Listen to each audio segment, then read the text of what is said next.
I can feel already it's going to be a good night. Ladies and gentlemen, Frank Lowy, Chairman of the Lowy Institute and board members of the Lowy Institute. Rupert Murdoch, Executive Chairman of News Corp and Chairman and CEO of 21st Century Fox. Barry O'Farrell, Premier of New South Wales and State Ministers. Warren Truss, Deputy Prime Minister. Joe Hockey, Federal Treasurer and Federal Ministers. Mark Dreyfus, Shadow Attorney General and members of the opposition. Glenn Stevens, Governor of the Reserve Bank of Australia. Ambassadors and Consuls General.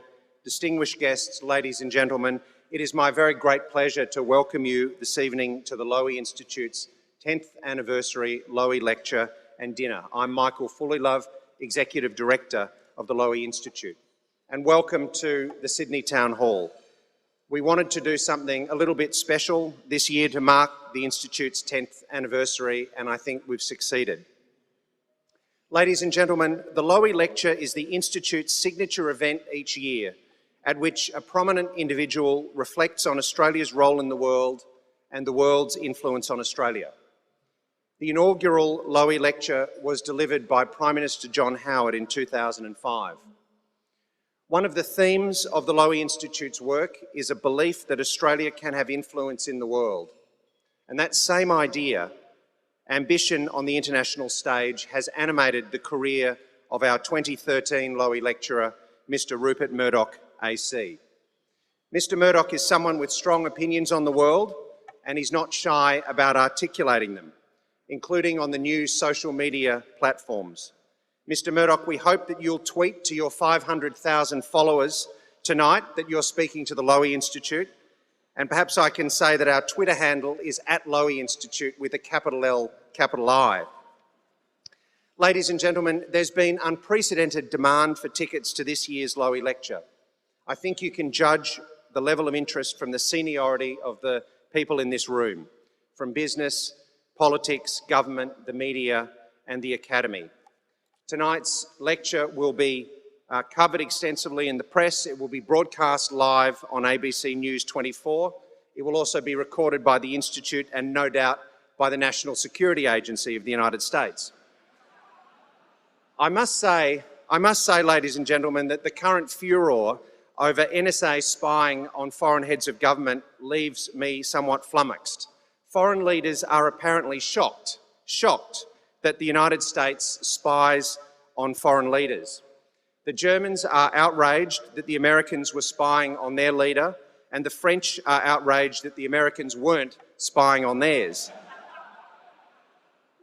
But ladies and gentlemen, really, I think there's no reason that Angela Merkel, the German Chancellor, should be surprised by the news that the NSA was tapping her personal mobile phone.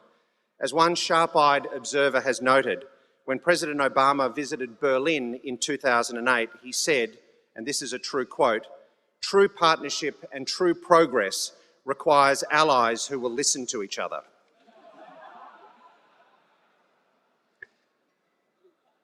Ladies and gentlemen, events in the rest of the world are becoming more, not less, important to Australia. Wealth and power are shifting eastward towards us. And in light of this, our country's prosperity and security depends on the nature of our engagement with the world. It depends, of course, on the professionalism of our soldiers, the skill of our diplomats, the value of our exports, and the reach of our expats, the Australian diaspora. But it also depends on the quality of our ideas. And this is where the Lowy Institute comes in. We provide fresh ideas for policymakers. We promote debate about the global issues shaping Australia's future. We are a resource for governments of all colours, for business and for the broader community. But rather than talking for too long about what we do, we thought we'd show you.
Thank you.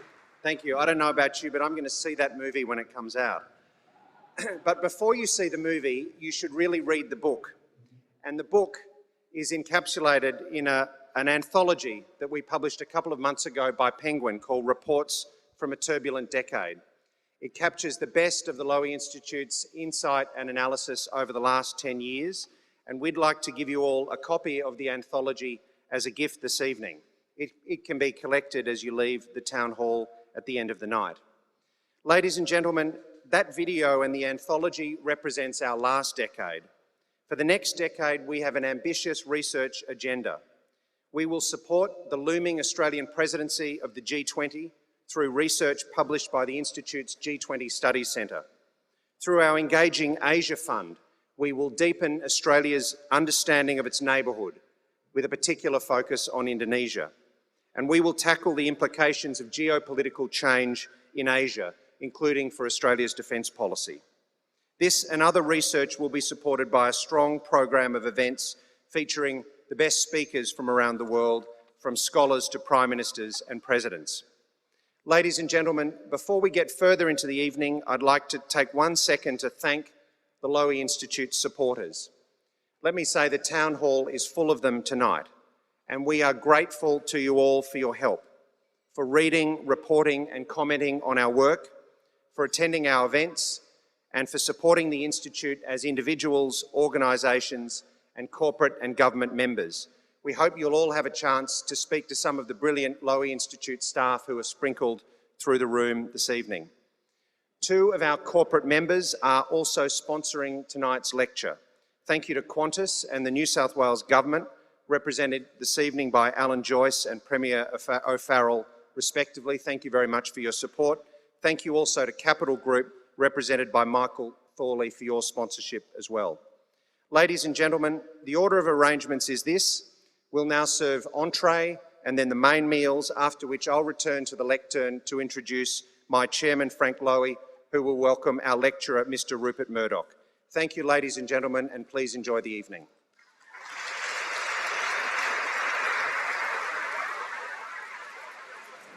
Thank you very much.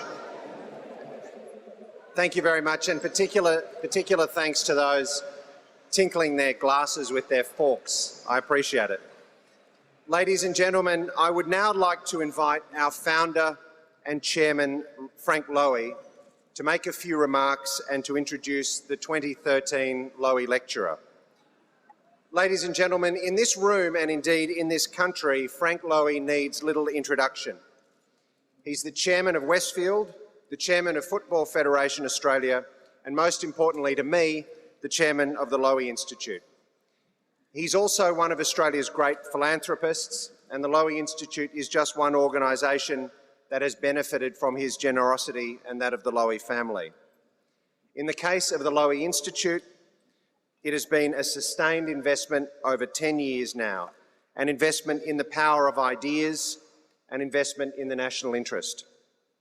Let me just say for the record that everything that we've achieved at Bligh Street over the past decade has flowed from Frank's decision to establish the Institute and from his efforts in the cause, his knowledge of the world, his instincts, his contacts, and something I feel every day, his remarkable attention to detail. Ladies and gentlemen, please welcome Mr. Frank Lowy AC.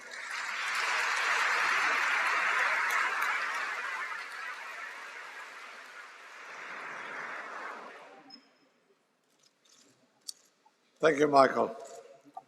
Ladies and gentlemen, I'm very proud of what the Institute has achieved over the past decade. I decided to establish the Lowy Institute as a way to mark the 50th anniversary of my arrival to Australia and to give back to the country that had provided me with so much opportunity over those 50, now 60 years.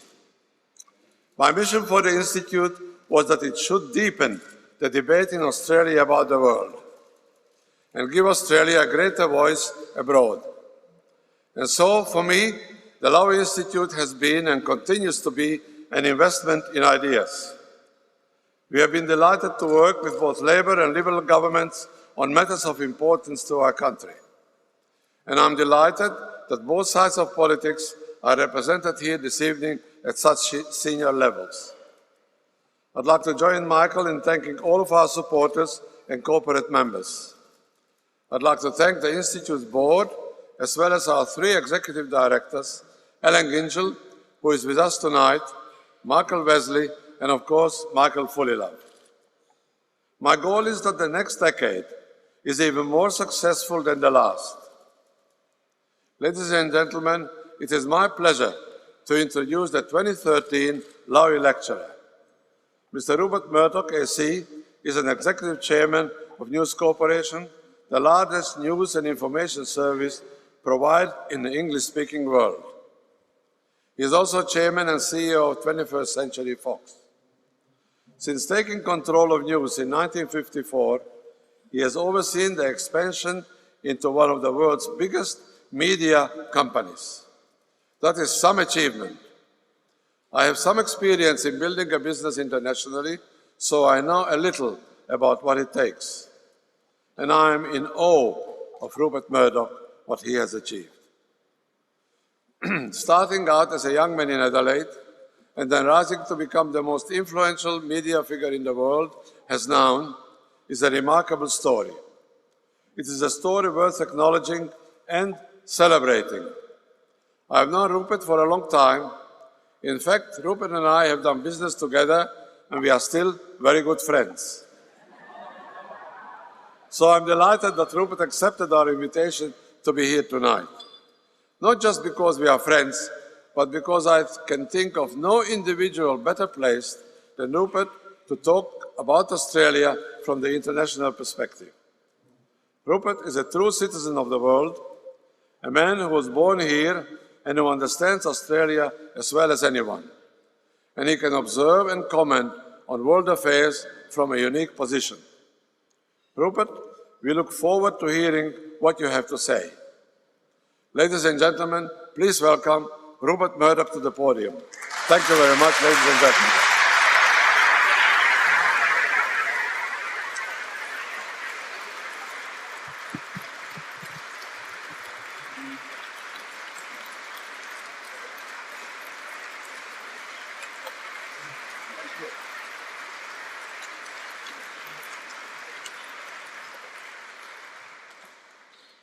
Thank you very much. Frank Lowy, Stephen, David Lowy, Mr. Premier, Ministers, friends of the Lowy Institute. It's so great to be with you here tonight, Frank. In fact, I've already tweeted that. I come a long way to deliver a short message. The 21st century is Australia's for the taking. Australia should not be angst-ridden over its place in the world. We should seize its place in the world. We are not hapless victims of circumstance. We are people who define our own destiny. This is certainly true of the Lowy Institute. The Lowy Institute is not just one of Australia's premier policy institutes. Thanks to the vision and commitment of my friend Frank, the Lowy Institute is now one of the world's premier policy institutes. As a boy of 15, Frank left his native Slovakia for Israel. Before he could set foot in the land promised to Moses, the British interned him in Cyprus. When Frank finally made it ashore, he quickly found himself fighting for Israel in its war of independence. Then in 1952, after learning that his mother had made it to Australia from Europe, he came here with a single suitcase. His only real assets were his wit and his willingness to work hard. And it turns out that these are the assets that matter most. In time, he opened a deli delivery business. From that little seed has grown the mighty Westfield Group. This Australian business has since redefined the experience of shopping and created a contemporary village square for the world, places where people commune and converse. So before we go any further, I ask you to join me in saluting our host, Frank Lowy.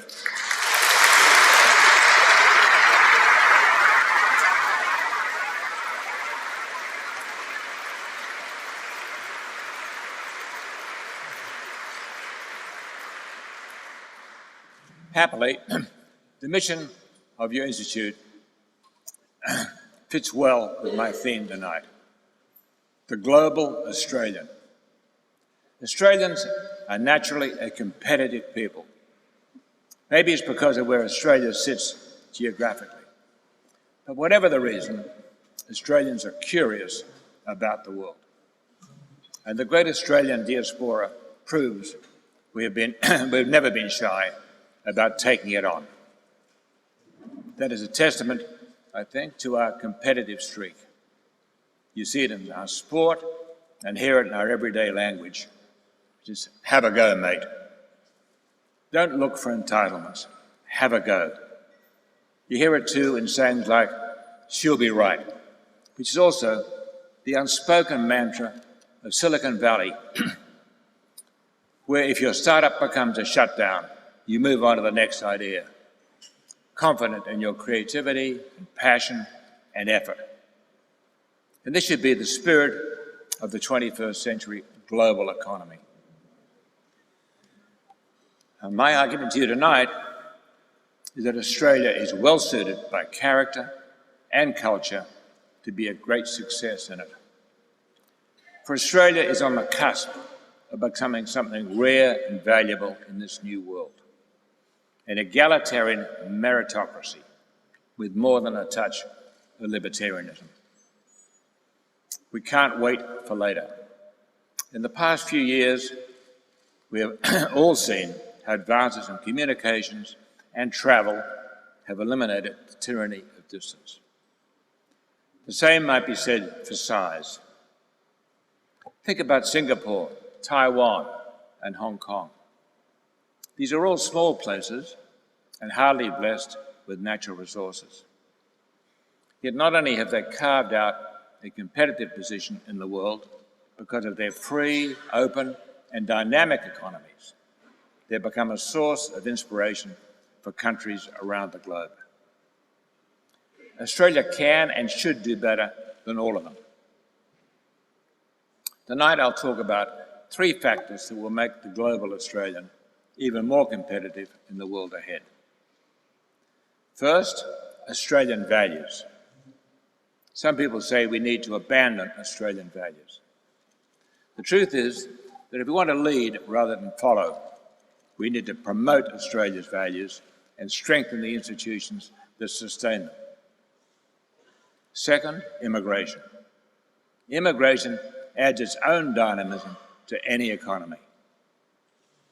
But having a diverse immigrant population is also a precious resource as we engage the world. Finally, disruption. One of the few certainties we can have is that the 21st century will be a century of disruption. Australia must be the economy that thrives on disruption. Primarily, we will do this through the key drivers of prosperity, trade, technology, and free markets. If we do these things, I promise you this, Australia will do more than prosper. Australia can and will lead. Let me start with Australian values. Australia had a long history before it became a British colony. But that colonisation created a large convict class, disproportionately Irish, and resulted in class pretensions that have lasted a long time. These pretensions include not only the stuffy, narrow-minded elitism that still exists in some small quarters of society, but more recently, the faux class war that has been stirred by contemporary politicians grasping for an election theme. Thankfully, Australia has emerged from its inauspicious colonial beginnings to become a proud nation, a nation that overcame those primeval prejudices. We have a perfect example. Many of you will remember a day not so long ago when a Catholic was rare in a Liberal cabinet. These days are now behind us. And of course, Prime Minister Tony Abbott is part of the proof.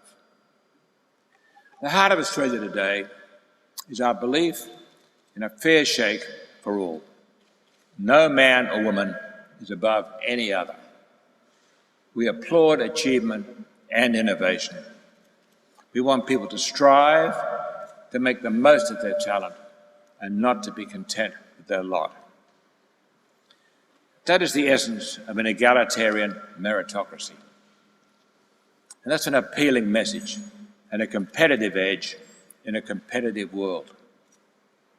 If we wish to continue to punch above our weight, we must cultivate the values and institutions that sustain this ethos. Our churches and our social organisations, like the Boy Scouts and Girl Guides, our Lions Clubs, and our many wonderful volunteer organisations.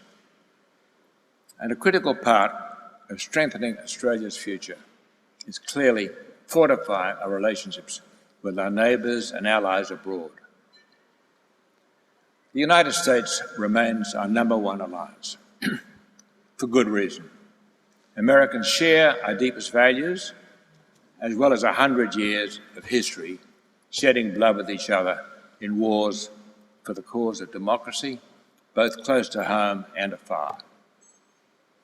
But the Prime Minister is assuredly right when he says that Indonesia is probably one of our most important relationships, given its proximity and its size. And we should seek an open and friendly relationship with China, even as we guard against a possible economic contraction there.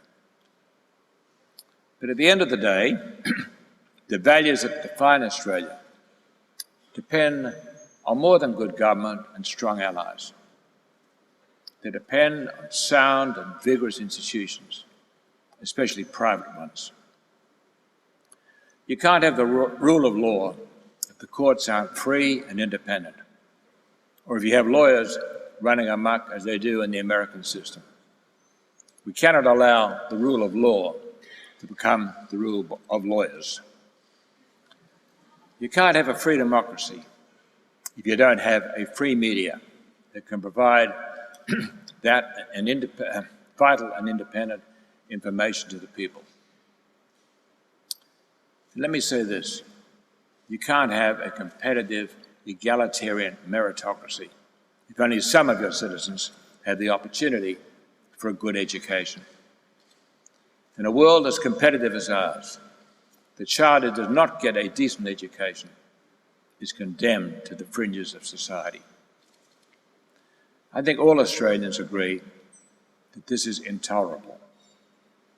So we must demand as much of our schools as we do of our sports teams, and ensure that they keep the Australian dream alive for every child. In the decade since World War II, Australia has gone through many changes that bring us closer to these ideals.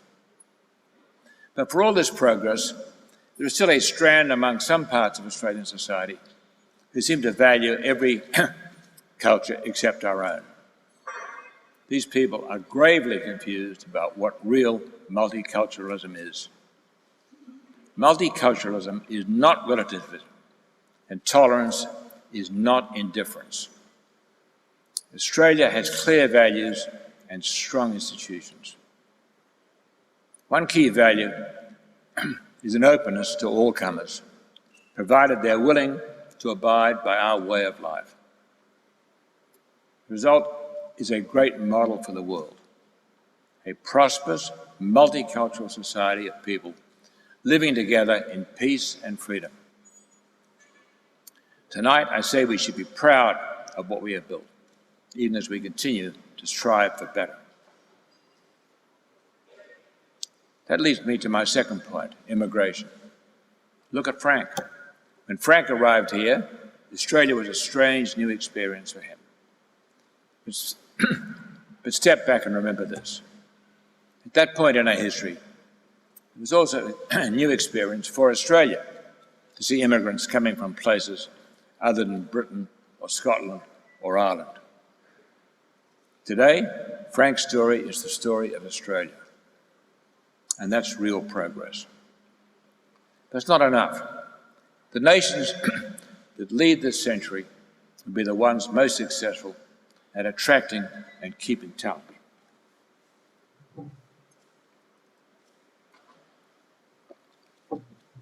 Excuse me. There are countless thousands of intelligent university graduates around the world, and in particular in our Asian neighbours, looking for work and wanting to start businesses. We need to get the brightest of them here. That is how we will strengthen our human capital. We think of the United States as an immigrant nation, and rightly so.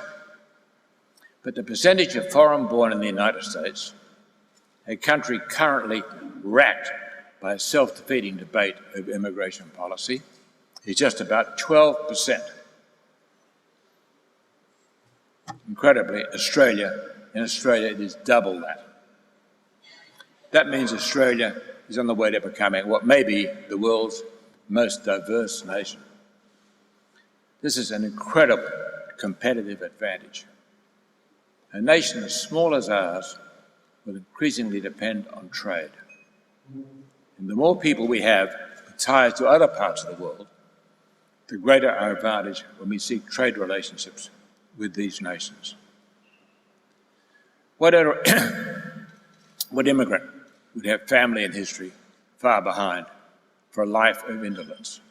People come here because they seek a better life for themselves and their children, and they believe in opportunity. People call Australia the lucky country. But good fortune is an illusion without effort. We speak of Australia's natural resources, but energy and creativity are the greatest of our natural resources. And those immigrants who understand and share our values will certainly create greater value for all Australians.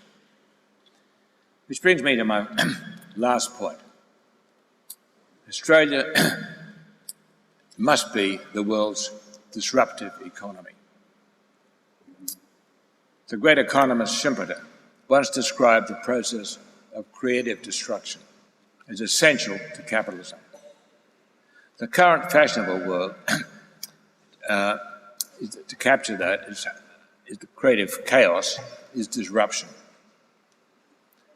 I guess some would say that I've been a disruptive influence at times, but I will take that as a compliment, even if it wasn't intended that way.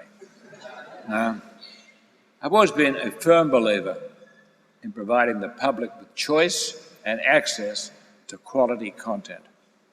It was the driving force behind the launch of Sky, Fox News, and particularly The Australian. When I think of the newspaper industry today and the transition that has taken place from Gutenberg to Google, I know the status quo is being disrupted yet again. This is the hard reality of living in a global economy. Perhaps the most revolutionary disruption in the last decade has been the stunning growth of mobile communications. We take it for granted, but we now have access to knowledge almost anywhere in the world instantly and at an affordable price. For a company like News Corp, that disruption has actually been a shot of adrenaline. Now, each and every one of us can have our news and information when and where we want it. For me, it's right here in my pocket, on my phone, where I can get my Australian, my Wall Street Journal, the Times of London, or even personalised stock quotes, anytime I want. That's a huge leap for an industry that once had to rely on trucks and newsagents alone to deliver news to readers. The same opportunity for global growth for Australia if we can make ourselves more nimble. While the lack of a huge domestic market presents challenges, it also means we have fewer huge industries demanding government protections, common in large industrial nations, and fatal for any society that hopes to advance in a disruptive world. And it means we're always forced to think outside the box. The disruptive forces in the world economy today are as relentless as they are remorseless. But once we embrace that reality, we can make sure they are rewarding. In his book, The Rational Optimist, Viscount Ridley, I should say, proves that human progress comes through human interaction. The more humans have come together, the more innovation we've had. That's why the curve has increased so steeply over the last 2 centuries, and even more dramatically over the last 15 years. It's going to go up even more sharply as billions of people now outside the global economy come into the system. Let me give you a personal example of what this might mean. In this country, I have a reputation as a man who occasionally likes to jawbone. In fact, I now wear a jawbone here. This is a bracelet that keeps track of how I sleep, how I move, what I eat, and transmitting that information to the cloud. It allows me to track and maintain my health much better. It allows my family and I to know more about one another's health too, which means it encourages more personal and social responsibility, instead of just running to the doctor when we don't feel well. This is only the beginning. Soon we'll have similar watches and apps that keep track of our heart rate, our blood sugar, our brain signals. And when this information is coupled with what is available on the internet, it will mean the ability to diagnose and suggest treatments instantly. That will help us all live longer, definitely. But it will also change the health industry and the health dynamic, not to mention opening many new areas for research and profit. You might be surprised to know that this is precisely the kind of thing where Australia excels, and Australians are already taking advantage of it. Australia already has companies such as CSL, a firm that is leading the world in developing and producing plasma protein biotherapies. As a proportion of our GDP, Australia's biotech sector is one of the highest in the world. And 2 of our universities are in the world's top 20 in biotech. And how many here know that thanks to the American Australian Association's Education Fund, there's a young scientist from Sydney now at the Whitehead Institute in Boston. There he is using the latest stem cell and genomic technologies to tailor drugs to individuals suffering from Alzheimer's and Parkinson's. The same program has placed another fellow from Melbourne at the National Institute for Allergies and Infectious Diseases. He's working on vaccines to protect people from emerging pandemic viruses such as the avian flu. A judge on the panel who picked him described this researcher as a potential Nobel Prize winner. These young Australians are changing the world, and we should see them as beacons. And to lead the way in disrupting the world, Australia must understand the strong investment in our human capital, and the people who have those ideas, whether they be Australian or immigrants, is the most important investment we can make in our nation's future. In the coming century, the commanding heights of the global economy will be held by those who embrace the spirit of innovation and turn it to their advantage. My friends, let me end with a story. Some of you may remember a film called Spotswood. It was shot in 1992. It was set in 1966 Australia. Its stars included Anthony Hopkins and a very young Russell Crowe. In that role, he was not a Roman gladiator, but an Australian factory worker, fighting the foe of market forces. Spotswood was the story of a suburban Melbourne Macassan factory run by a wonderful old owner who is hopelessly but charmingly out of date. Anthony Hopkins plays an efficiency expert called in to drag the company into the modern era. At first, he plans to do so by laying surplus workers off and introducing new efficiency. But he falls in love with the people. So in the kind of happy ending that's only possible in the world of film, Hopkins finds a way to save the factory without letting go a single soul. That's a comforting thought. But think about the world that would have surrounded an Australian factory in 1966. At that time, most countries in this part of the world were dictatorships. China was in the full throes of a communist cultural revolution. India was in economic disrepair. Some places, Hong Kong, Taiwan, Japan, Korea, were beginning to prosper, mostly on the basis of cheap exports based on cheap labour.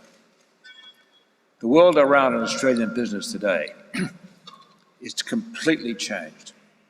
Today, it is the non-democracies who are the outliers.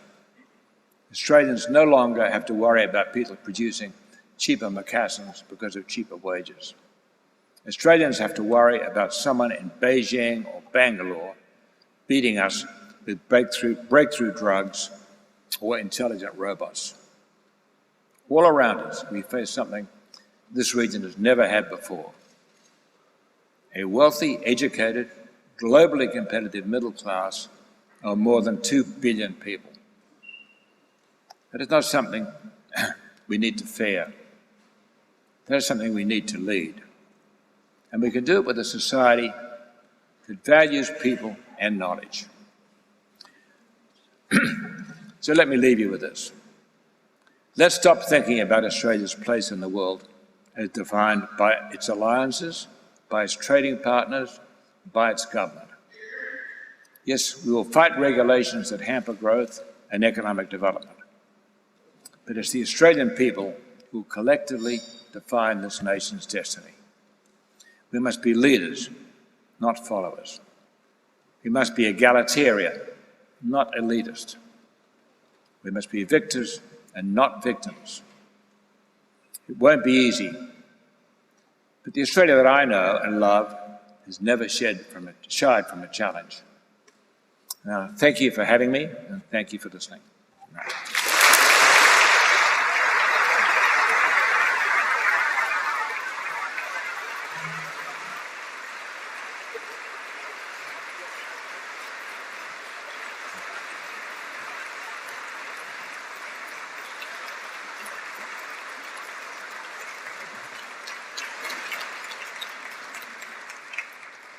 Thank you, Rupert. And now let me call upon Michael Fullilove AO to move a vote of thanks to Mr Murdoch. Michael is a board member of the Lowy Institute. He's also a Senior Vice President of the Capital Group, one of the world's largest funds managers, which has recently opened an office in Sydney and which is one of our sponsors this evening. Ladies and gentlemen, Michael Fullilove.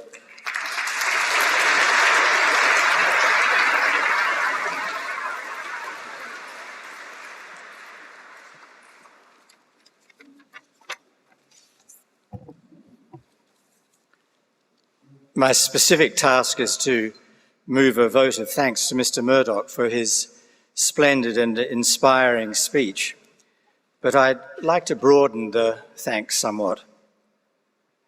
For the 5 years or so as ambassador in Washington, I helped the Howard government lay down some new economic and security structures for the Australia-US relationship in the 21st century through a free trade agreement, immigration legislation for Australians, and closer defence integration.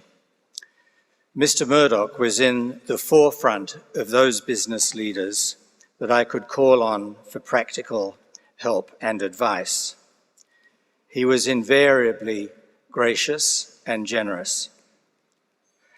After one of our frequent meetings in New York, he sent me quite a large collection of speeches that his father had made and articles about Australia and its place in the world. I then understood two aspects of Mr Murdoch's vision that I had not sufficiently appreciated before. One was that his own ambition was closely bound up with his pride and confidence in Australia and with his ambition for our country, a vision of the larger role in the world that Australia could aspire to. The second was that his outlook was also a family legacy, a commitment that he had inherited. His father, after the First World War, had spoken of the enormous contribution that Australia had made to the world. After the Second World War, his father felt acutely that Australia needed to continue to look to the wider world and renew our aspirations to make effective use of our potential. We actually have a third generation of the Murdoch family in the room tonight, and I'd like to think that this generation too will take up the legacy with enthusiasm, urge us to look at ourselves from outside as well as inside, encourage us to break convention for the better, and to have the ambition to be a greater nation and a more powerful force for the world's prosperity and security. So I conclude by asking you to join Mr. Frank Lowy, the chairman of the Lowy Institute, my fellow directors, and me in thanking Mr. Murdoch for his speech tonight, for his confidence in our future, and for the ambition he has for us. Thank you.